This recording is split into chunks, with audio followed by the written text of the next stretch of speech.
Shalom. First off, I want to give all praise, honor, and glory unto Yahweh, Bahashem, Yahweh Shai, Bahashem, Lachar Kodash, that belongs to the apostles and elders of GMS that teach us this word, and Shalom unto the hopeful elect upon the four corners of this earth that shall make it a body here in truth and sincerity.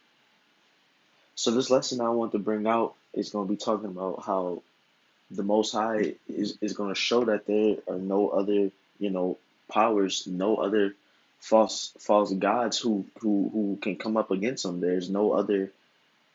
That everybody's gonna know who the one true power is, and that's Yahweh, and he's gonna show that to everybody in these last days, especially when he sends back Yahushai to deliver the 1/3 and 144,000 salvation, you know, because you have a lot of people nowadays who are atheists, who believe in other gods, who believe in graven images, and the Most High is going to tear all that down, and He's going to show everybody who the one true power is, you know.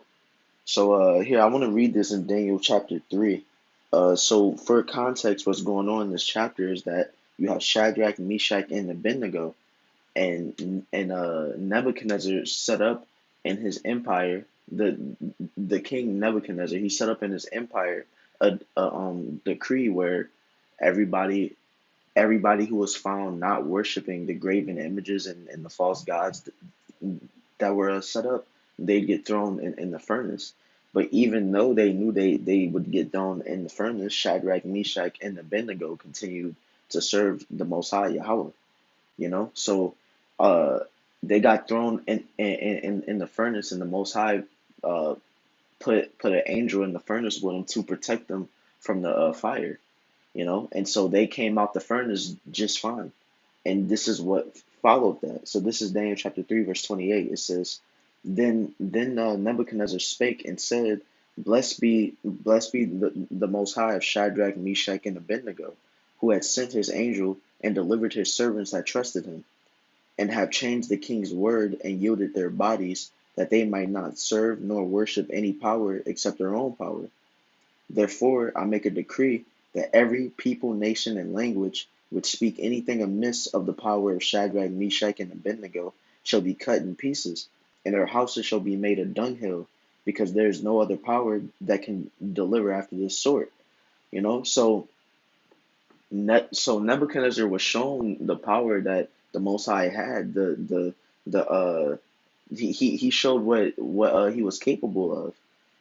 And the fact that this heathen king had false gods set up, and he threw that decree out the window and decreed that the Most High Yahweh was the power to be serving.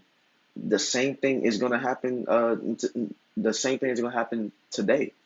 The same exact thing is going to happen. You have all these false gods, these false graven images set up. You have all these atheists. And once the Most High shows his power, once he sends back Yahweh Shai, everybody's going to know. Everybody's not going to have no choice but to serve the Most High. He's going to give everybody no choice but to serve him. He's going to prove his majesty. He's going to prove he's going to prove that he is the almighty power. Because what happens right here in the next chapter at the beginning? This is Daniel chapter 4, or Salakia. This is Daniel chapter 4, verse 1. It says, Nebuchadnezzar the king, unto all people, nations, and languages that dwell in all the earth, peace be multiplied unto you. I thought it good to show the signs and wonders that the high power had wrought toward me. How great are his signs, and how mighty are his wonders. His kingdom is an everlasting kingdom, and his dominion is from generation to generation. So even Nebuchadnezzar started praising the Most High Yahweh after that situation happened. And that's how it's going to be today. The Most High Yahweh through Yahweh Shai is going to show his majesty, and everybody is going to start to praise him. The Most High is going to restore that praise, the Most High is gonna restore it to where everybody's gonna worship Him. So here I'm gonna get Isaiah chapter 52 verse 4, or Salakia. I'll start at verse 5. It says, "Now therefore, what have I here, said the Lord Yahweh, that my people is taken away for naught? They that rule over them make them to how, said the Lord Yahweh, and my name continuously every day is blasphemed. Therefore my people shall know my name. Therefore they shall know in that day that I am He that doth speak. Behold it behold it is I." So it says that every day His name is blasphemed. You know, and it's our people that's doing it. It's our people that's doing it. You have these 2/3 who are believing in Jesus. These whack Christians, but it's saying here in verse 6, it says, "Therefore my people shall know my name." But how is He going to make His people to know His name? Well, you have the people that He's waking up and giving the truth, but for the people who are being stubborn and for the people who won't transform their minds, then the Most High is going to force them to believe. And He's not even going to force them. He's just going to prove that He is that almighty power, and they're not going to have any other choice but to believe, because you have people are fleshly. People only believe in the tangible. The only reason why we are able to believe in Yahweh Bahashem Yahweh Shai is because we have that faith in the intangible. But the Most High is going to make Himself tangible to where He shows everyone His majesty, and so then people are going to believe, but it's going to be too late. They're going to be getting destroyed. you know. So here I want to bring out one more scripture, Ezekiel chapter 37, and I'll start at here. Let me go to verse 25.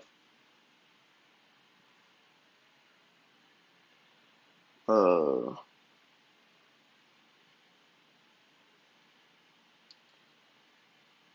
okay, this is Ezekiel chapter 37, verse 26. It says, "Moreover, I will make a covenant of peace with them. It shall be an everlasting covenant with them, and I will place them and multiply them, and will set my sanctuary in the midst of them forevermore. My tabernacle also shall be with them. Yea, I will be their power, and they shall be my people.